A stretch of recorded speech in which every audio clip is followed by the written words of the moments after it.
Hey y'all, welcome back to my channel. Today we're going to be talking about how to start a YouTube channel. I'm going to be giving you 10 different tips, or I guess maybe suggestions. Obviously, if you clicked on this video, then you're interested in how the whole YouTube thing works, and you're probably hoping that I'm going to give you something that's going to make it all make sense. I'm still looking for that something for it to all make sense to me. I'm going to give you 10 little things. I have my little notebook here down in front of me that I've jotted everything down in that I wanted to talk about. I'm definitely not a big channel. I have only been like religiously uploading for May 12th of this year will be a year. I have 12,000 subscribers. If you're not subscribed and you would like to subscribe, highly suggest doing that. Shameless plug. Put a lot of work into this channel. I don't think that it goes unnoticed. I think I have very appreciative and loving and caring subscribers that I've been so blessed with, and I just can't thank y'all enough. But let's just go ahead and jump on into the little things I have wrote down. So number one is I cannot give you a magic code or word or something that you can go put in that will make you famous or that will make you popular all of a sudden. I don't know what it is. I mean, if there was something, I would totally tell all of y'all, because I would love for all of us to be able to prosper and, you know, achieve the things in our life that we want to achieve. I don't know what it is. I mean, YouTube is a weird thing. I can say that. Sometimes it'll, you know, it'll promote a video more than another video, and you're like, but why is it promoting that one? And it just doesn't make sense. There's like one of my videos that's sort of an older video. The last time I checked it, it was well over like 50,000 views. And I'm like, what's so popular about this video? And I sat down and I tried to figure it out, and I could not figure it out. There's really no difference from, you know, other videos. No magical thing that I can help you gain subscribers or views or anything like that. So I think it really comes in with hard work and consistency. That is, you know, number one. I think you have to stay committed to it. If you want to do it, you have to stay committed. You can't just, okay, I'm back, be gone for a little while, I'm back again. You can't do that, because we're like, when I watch YouTube and I'm thinking of, you know, watching other YouTubers, I feel like they're my friend. And when you're gone from me, I feel like you have left me. You have abandoned me. So when I think about my subscribers, I think about them in that way, that if I were to leave, they would feel abandoned. And I completely understand that. And I know that it's not demanded of us to upload, but once you get in that rhythm of it, it's really a bad thing to consider going away. I understand that everybody needs a break, and I just took a break myself. But you just can't abandon it, and you can't vanish. So you have to stay consistent, and you have to be committed, and you have to put in 105,000% of hard work every single time. Number two is decide why you want a channel. Is it because you want the fame and fortune? Well, I'm gonna go ahead and tell you, if this is the first video that you have watched about starting a YouTube channel, if you go in thinking that you're going to be a millionaire or you're about to be the next celebrity or something, then you have lost it. You have lost your mind, and you're not going to do well with a YouTube channel. When I started, and I've talked about this before, when I started my YouTube channel, it was because I was lonely, and I was in a new place with my husband that I didn't have any friends, and I was watching YouTube for years, and I just felt like I knew them, and I felt like I was connected to them, and I wanted that. So I started my own channel, and I just started uploading random stuff, and that's where it sort of started, and I realized there was much more to it once I was already started. So yeah, if you're looking to just gain fame and fortune off of it, I just don't see it being something good for you. I just don't see it. It could possibly turn into that, but if you're going in expecting that, I don't see good things for your future, because it does not happen overnight. You do not get paid overnight. You do not gain all these views and subscribers overnight. So once you're a couple months in and you're realizing that nothing is happening, literally nothing, you might have one little video that sort of does kind of well, and you got like a couple thousand, you know, a couple thousand views off of, but you're not going to get anything from it, and it's really going to mess with you, and you're going to be like, I'm not doing this anymore. This is pointless. So don't go into it with that mindset of this is going to be, you know, my new job. I'm going to make so much money off of this.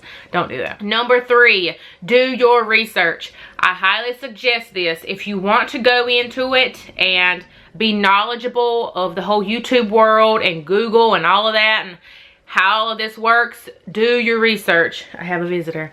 Do your research. I watched so many videos once I decided that I really wanted to commit to this, because like I said, I was just uploading videos to upload them. I really didn't have a set schedule or nothing like that, but once I decided to really commit to it, I did as much research as possible. I looked up videos on how to create things of my own, thumbnails, you know, channel banners, editing, as far as you know, monetizing your videos. That's what you make money from, the ads and stuff per 1,000 views or whatever. But I looked into all of that. All of that information is out there. You just have to go and look for it. Don't think that somebody's going to hand it to you, because it's not going to happen. You have to do the work. I'm going right back to hard work. You have to put in the work to reap the benefits. You can't just expect it to fall into your lap. It's not going to happen. So I highly suggest doing research. Number 4 is to market and make friends. This is social media. You have to be social. I don't understand when people make a social media platform and they're not sociable. If you make an Instagram, you have to comment back to people. If you make a YouTube, you have to comment back to people. You have to talk to people. That's the whole reason why people go to these things, because they're missing a little bit of something and they want to be sociable, and this is where we go. This is our social outlet. So you have to communicate with other people. If you don't like people and you don't like communicating with people, social media is not your thing. You need to go do something else. You need to go sit in the corner or in the closet or by yourself. I don't know, but I'm very sociable. I have always been a social butterfly, and I love communicating with all of y'all. Make friends. Make friends that know more than you do. I always say, and I know I don't really get into politics or nothing like that over here, but when you, if there was a president, and I'm not even going to say any names, we're just going to talk in general. If there's a president that has never, you know, I guess it's sort of kind of like our current president, but that's never ran for office or never held a, you know, I guess a political seat or something. When you don't know how to do something yourself, you need to surround yourself with people that know how to do the things that you don't know how to do, because you are not perfect. You do not know how to do everything. So you need to make friends with people that know how to do something that you don't know how to do. And don't just seek for their help for your own benefit. You need to be a true friend. If you can't be a true friend, then don't even try you know, making these connections with people if it's going to be fake, because that's one of my least favorite things in life, are fake people that are only trying to reap something from somebody and are not worried about, you know, helping them in return. Don't be that person, because you know, you might get away with it for a little bit, but it's going to come back and bite you in your butt. So do not do that. But definitely get out, market, make friends. I made a lot of friends on YouTube, mainly, you know, and not necessarily for them to teach me stuff, but just because I'm a social butterfly and I just love making friends. I've made a lot of friends with some of my subscribers, a lot of other YouTube channels. I just love people. Number 5. Do not be afraid to ask questions. I am not saying to aggravate the living crap out of somebody. When I say this, I mean, do not fill up somebody's, you know, inbox or something with all of these questions. If you have already done the research yourself, like all of the research, you've searched for it high and low and you cannot find it, and you think you know a fellow YouTuber or, you know, social media or that might possibly know the answer, then ask. But do not go with all of your questions all the time, because I'm gonna speak for myself here. I am very busy, and a lot of people might just think, oh, you're just sitting around at home, you're just talking to a camera and putting it up. No, there are hours, so many hours that goes into each video. I calculated it up one time, and I know it's probably more now, but I put in more than 65 hours a week for just YouTube alone. That's filming, editing, you know, communicating back and forth, watching other videos, communicating on those, because it's so much more than just filming, editing, and throwing it out there. It is so much more than that. You have to figure out what a good title is for that video, what tags to put down, what description. So much. There's so much that goes into it. The other night I edited a video for probably 8 hours, and that's not even including actually putting it up and editing the description and tags and title. That's not even none of that. That's not making the thumbnail. The thumbnail sometimes takes me 2 hours.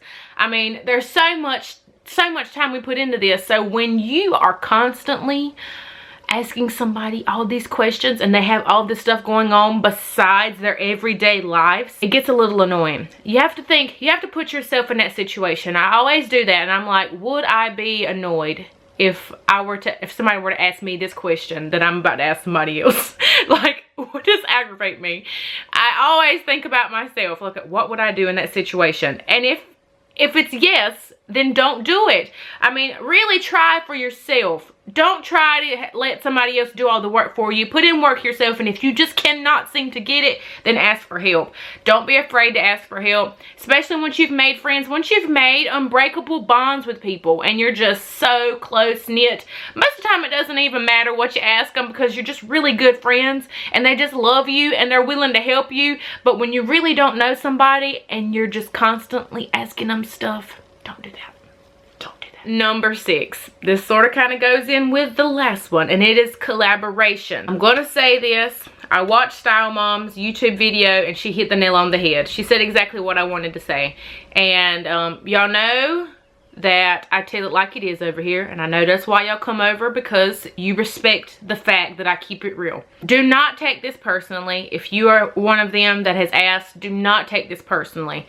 If you do, I apologize, but it is what it is. When you are in the works of possibly collaborating with somebody, I feel like there's some guidelines you need to follow before you even attempt in reaching out to this person.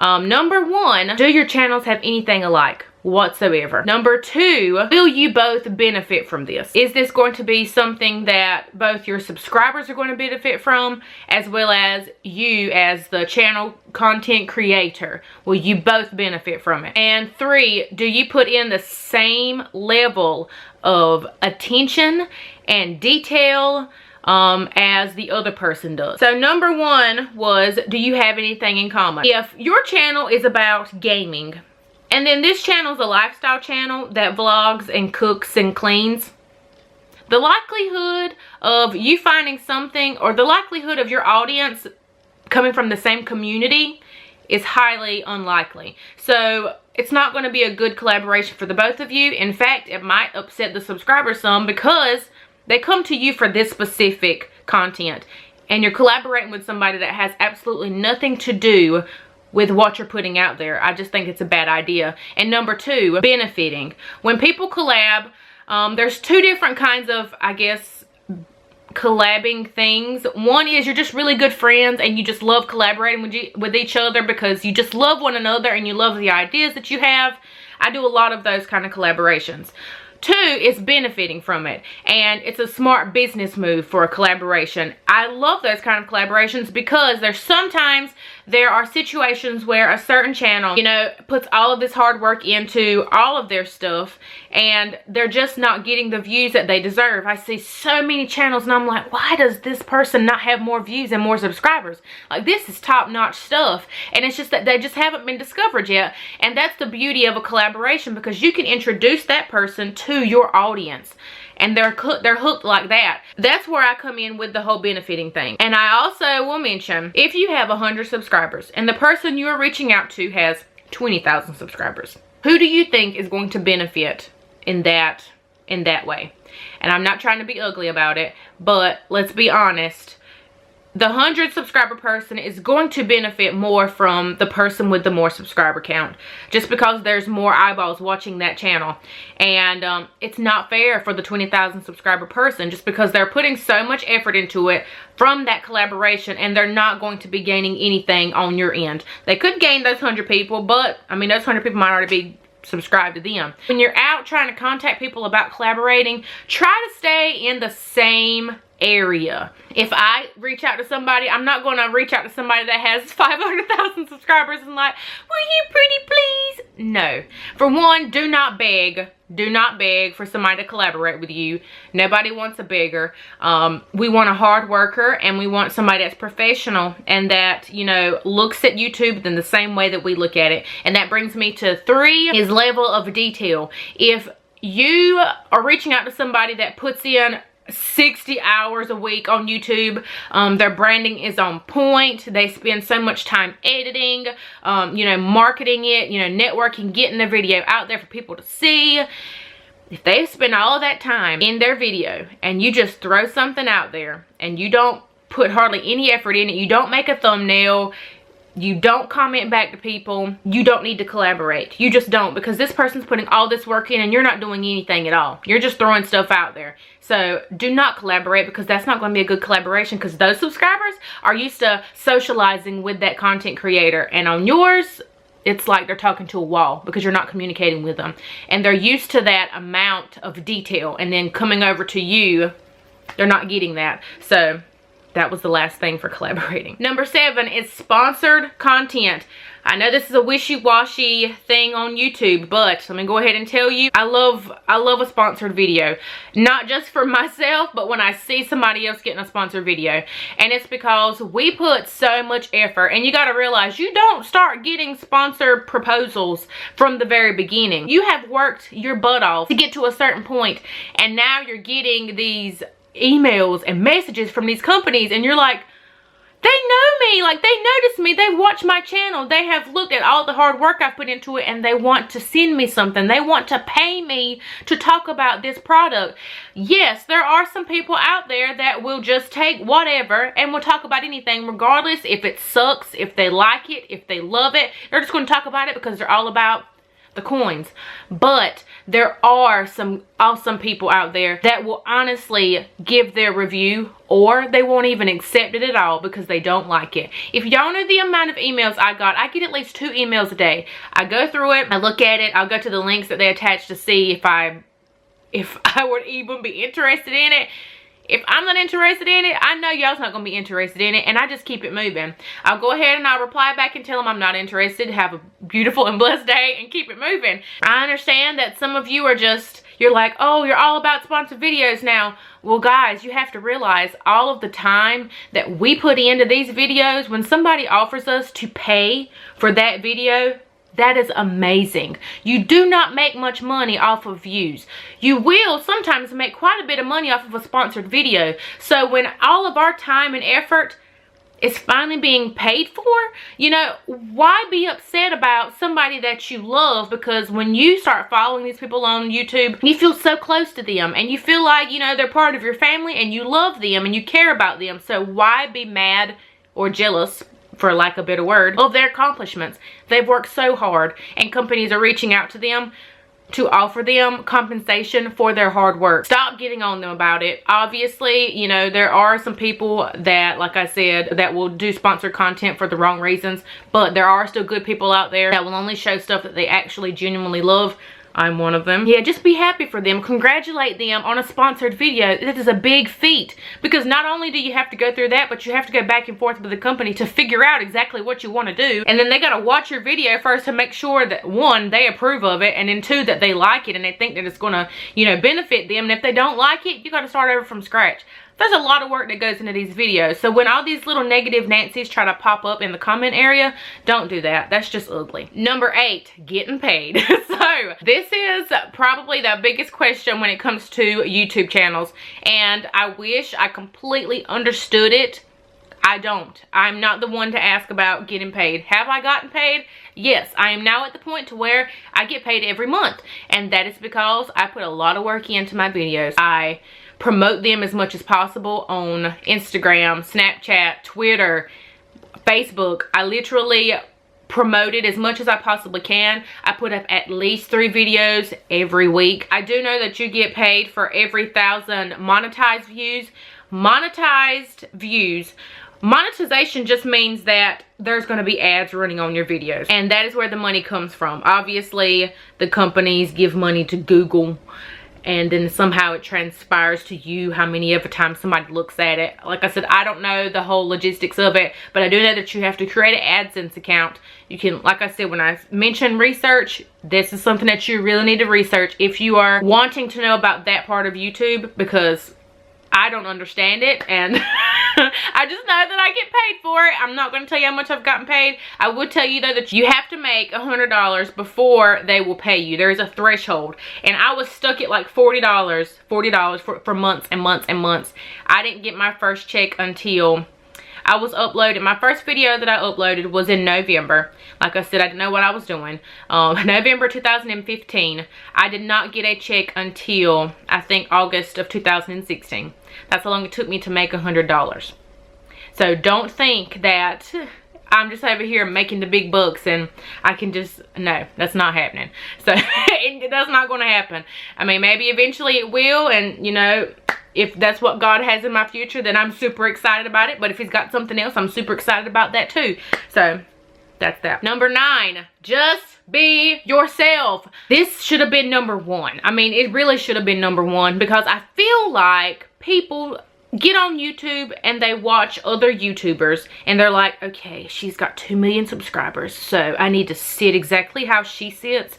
I need to have my background look exactly like hers. I gotta fix my hair and my makeup, and I gotta be giggly and funny just like she does. But then in real life, you're not giggly and funny. So why would you get on camera and try to portray something that you're not? What's gonna happen is some real people is gonna get on there and are gonna watch you and are gonna say, she's fake, this ain't real. And some ugly real people are gonna get on there and call you out on it. They just are. I mean, you're putting yourself out there, and sometimes you get some real honest people that sometimes should keep their mouth closed. I will say that, because I don't understand how people can just go leave an ugly comment on something. It's almost like they don't think that a person's going to see it, but we see everything. So yeah, you're going to get called out for it, and nobody's going to want to subscribe to you because you're fake, and you'll notice it. I mean, you won't do well. It'll just sit there forever, because who wants to watch fake? We come on here because this is like reality TV. We want to see how other people are in real life. We want to see how they do their morning routines, like a realistic one. What they eat in a day, how they eat it, how they interact with people, how they love their kids, how they play with their dogs. We want to see the real. Don't put on a facade. Don't try to be fake. Be yourself, because you will prosper so much more from showing them who you really are, because that's really what we want to see at the end of the day. And last but not least, if you want to create a channel, then just create it. You do not have to go out and buy some fancy camera and get you a background set up and have a fancy computer to edit on, nice fancy editing software. You do not have to have all of that. When I first started YouTube, I did not get a legit camera, which is what I'm using right now, until this past December. And that was my Christmas present. And I literally begged and pleaded for this thing like all year long. And Cody was like, I gotta make sure that you're committed to this before I get it. I'm not just getting you a camera just to throw in a drawer somewhere. So he watched me all year long bust my behind, and he got me my camera, and he got me an extra battery to go with it. You can go back. I have not deleted any videos. You can go back and look at the quality of the videos. I will make this disclaimer. I don't care if you have a Canon 70D, 80D, if you have a complete beautiful IKEA little set behind you with all of the pretty fixings and candles lit and lights and Final Cut Pro, the latest computer, all these soft boxes and ring lights and nice tripods. I don't care if you have all of that, and neither does your subscribers.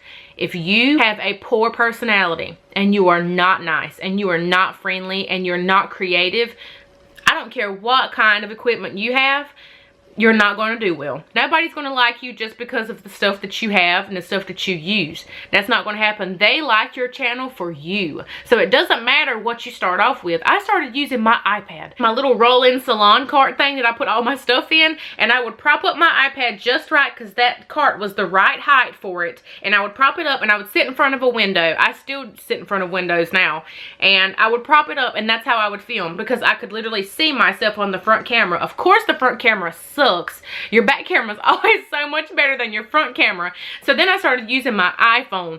If you have an iPhone, the camera is great on the back side, not the front facing camera. So then I started using that. I got a tripod that had the little adapter for the iPhone to sit in. I got one for my truck when I vlogged, and I used my camera all the time. It was so difficult because I could not see myself, and that was on the top of my list when I was looking for a camera. But I used that forever. I got my first almost 3,000 subscribers with my iPad and my camera. And I don't say that I got, you know, my next 9,000 because of this camera. I got it because of me. I got it because of my hard work and because of my loving spirit, and not because of what I have. So don't feel like you have to have certain things in order to be successful at it, because you don't. You just have to be you, and you just have to do what you love. They will see that and they will gravitate towards you, and that's what they want. They just want real, raw, loving, motivating people in their life, and that's what we're here for. That's why they come to us. So if that's you and you've been wanting to create a YouTube channel, I highly suggest it. If you ever have any questions, guys, don't hesitate to ask me down below in the comments. When I get a chance, I always like to go in and have a little conversation with you as much as possible. There are a lot more of you and there are a lot more comments, so I try to answer them as much as I can, especially if they're questions that I feel like you want answered right then. I try to go ahead and get to those. But I hope you guys enjoyed this. I hope you learned something. This is still a learning process for me, so I'm still learning new stuff every single day. And I'm so thankful for this opportunity. I love YouTube. I love this being my creative outlet, and I just feel like I can truly be myself. And I have so many awesome friends. I have over 12,000 friends now. Thank you for all that you do. Thank you for your kind words. Thank you for your motivational little speeches that I get all the time. Y'all are a blessing. If I have not told you lately, I love y'all. I hope you guys have a beautiful and blessed day, and thanks for watching. Bye, guys. There's not a thing that I can't get from you. Boy, I don't need that much,